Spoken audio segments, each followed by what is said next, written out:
Okay, just a little quick thing on thrusting up here. Now, in the thrusting, you don't want to telegraph your movements any more than you want to do with a punch. Right?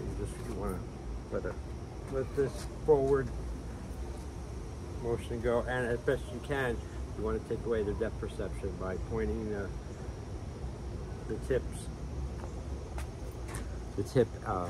right in their vision area, right in their face, and don't show too much belly of the blade.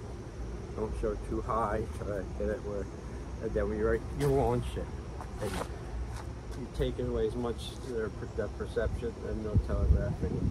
But you have to practice that, and it's kind of a weird. It's like almost as if someone was there pulling this. See, my leg comes off, my left leg comes out.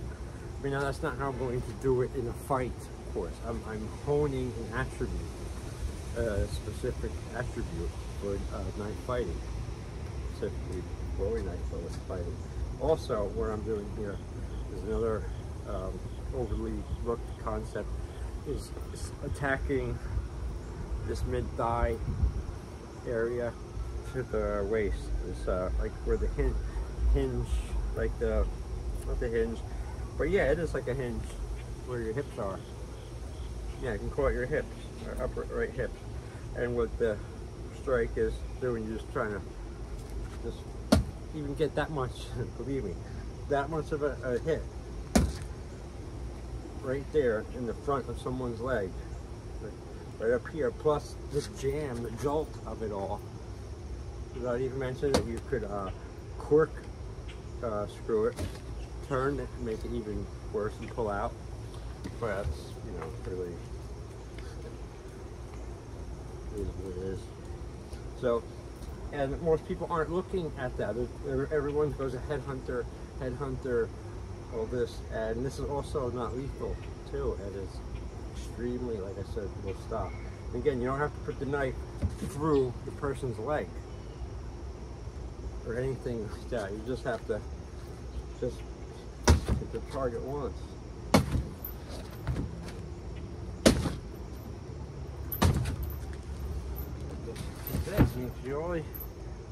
You only got to stick it in that much, and that will cause, in the right spots, reconstructive nerve surgery.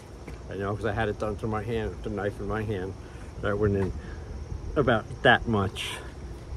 Boom, and I get the scar there. I don't know, see it, probably not, but knife, blackjack run. Point came right down just a little bit, boom. In a second I felt my middle, it's still numb. It's still numb in here, and then here my pinky. And I had surgery for it too. It's a lot better, but it's still bad when it gets real cold and stuff. And that was from, like I said, that much of a tip of a stab here.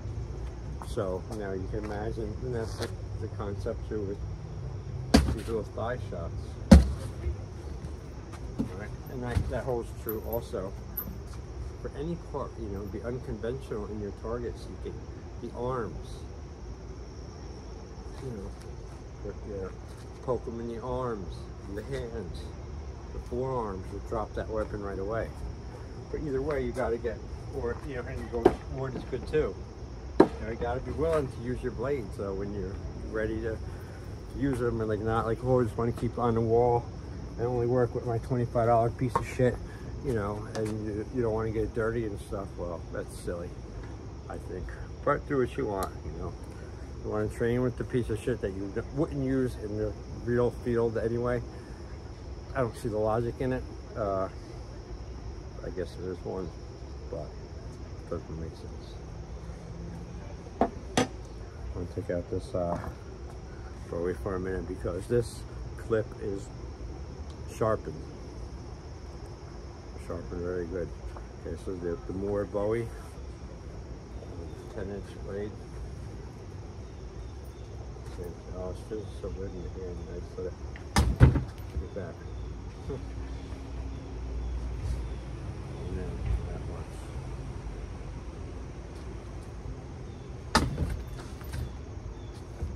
this leaves a wide, huge wound channel. I mean, whoa, these wound channels are huge. Anyway, but what I wanted to do with this before it stopped is, I said thrusting, but I want to do a back cut. A few back cuts with this before I was doing a snap cut. Snap cut.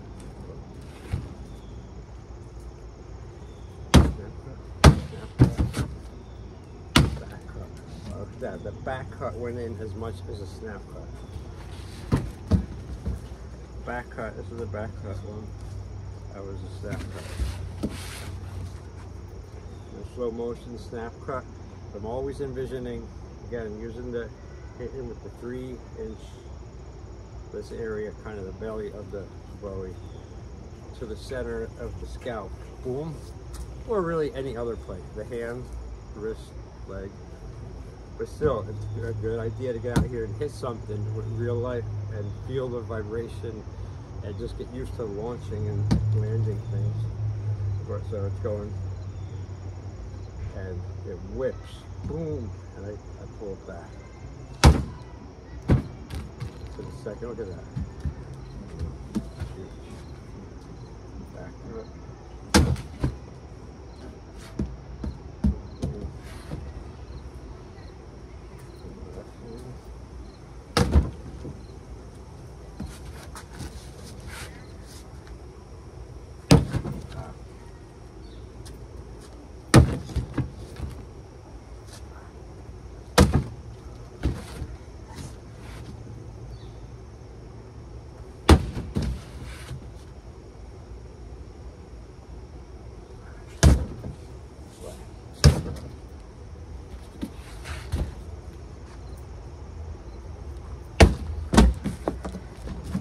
The blade catcher work there. Blade catcher almost got it.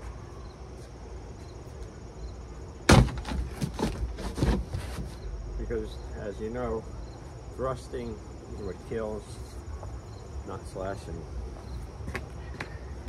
Now, see, now you walk around, you get good with 2 full-size Bowies. It's like they were made for humans, you know, like the perfect weapon. It's like an extension of me, death. In each hand, you know, it's all death here, certain death to anything that I choose, or not, in my area anyway. That's just the coolest thing to me. Yeah, they could shoot you from a distance, cowards, faggots, but I'm the boss here, always. Especially within this circle. The death zone for people if I do not wish them to be there. So having 2. The box is too light. Better leave it down, but it's better for thrusting.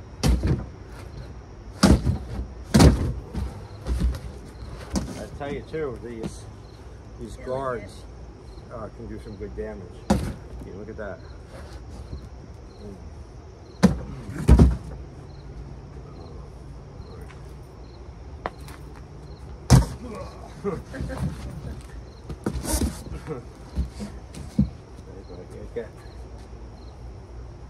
That's how I get good at it.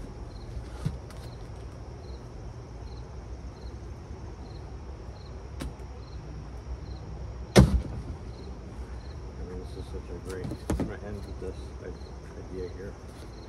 See if people can put this together. You know, your forward grip, you go reverse grip. Okay, it's a 10-inch bow, you can do it, you just gotta practice. It's here, you jimp it up into your hand, slowing it down, it's A, it's B, C, you spin it, and you got a reverse grip. It will not work if you don't jimp it up in your hand a little bit, turn it, and kind of slide it up. That's the part you gotta work on once you get that, because if you don't, it's never gonna, it locks up in your hand, it's impossible. So you're slow, like, just move it. This is how I did it. instead for the catch, I started just moving it with my finger, 2 fingers, sliding it up so where I would feel it clear in my hand, and then I know I could roll it. So you A, put it flat, and then, you know, whatever knife you have, handle, get one that fits you good, and you get the spin down really good, and you get it in both hands.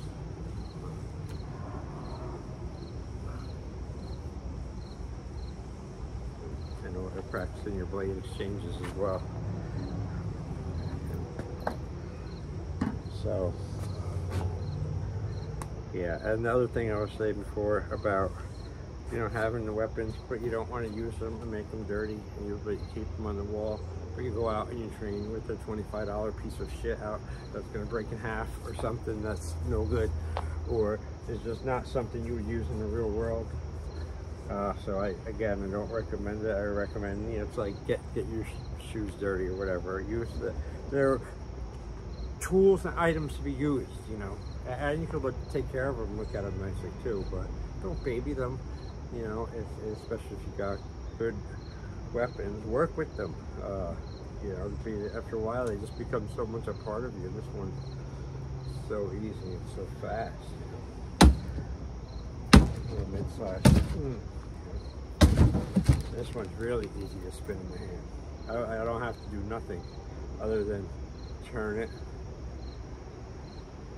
spin it. Same thing for the twirl.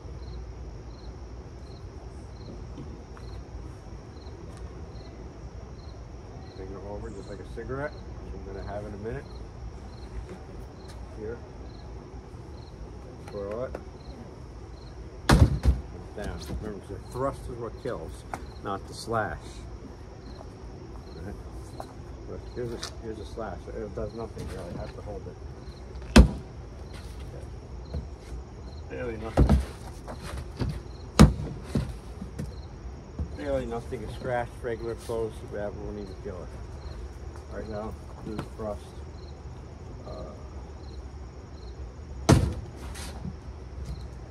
I remember what I all told about my reconstructive nerve surgery and the knife thing. So you'll keep that in mind too. You know, really knife fighting stuff, you're not going to have to send the thing through the guy's arm or his whole body. You're just going to have to, you know, go home, get out of here now while you still can. And believe me, they will. They'll be running. Because like I said, when I caught that knife and the tip right in my hand, and it was only that much, these 2 inside of my fingers went numb. To this day, they still are after reconstructive surgery. And I felt it that second. I knew I fucked up. It was bad. But I also learned too, like, yeah, that's right, like hurting others if I had to. Oh, it's a little, how much damage a little bit goes, you know? I never forgot that. You know, and it could be to the weirdest part of the body. It doesn't have to be the spectacular head shot and the face shot or stomach and all that.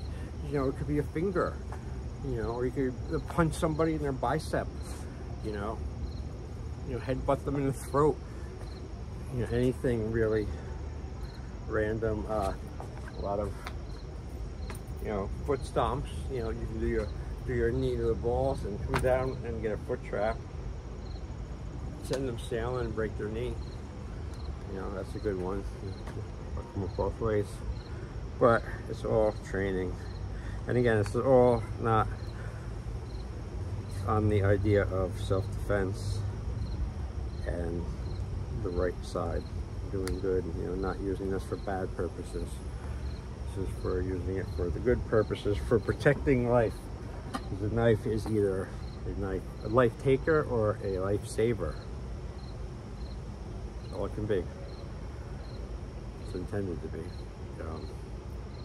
And this become, you know, a life saver. When you take but you have to take you become the life taker to the life taker guy. You get it? And then you kill him, and then you protect everyone. It's good. You have to have the ability to kill, and more importantly, it can't be fake, because a real enemy person will sense fake and real, like night or day. And so it has to be real. so you can exude the deadliness properly and real, and otherwise anything else will probably get you killed. But it also all ties into the combat mindset too. You could have all the technique in the world, the best knife in the world and all that, but you don't have the right combative mindset. You go with it too, depending on who you're matched against or whatever it may be. All right, that was a pleasure. Is the pizza here? Yes. Oh, all right, I gotta definitely go. Thank you. My name's Jason. My way. Bye.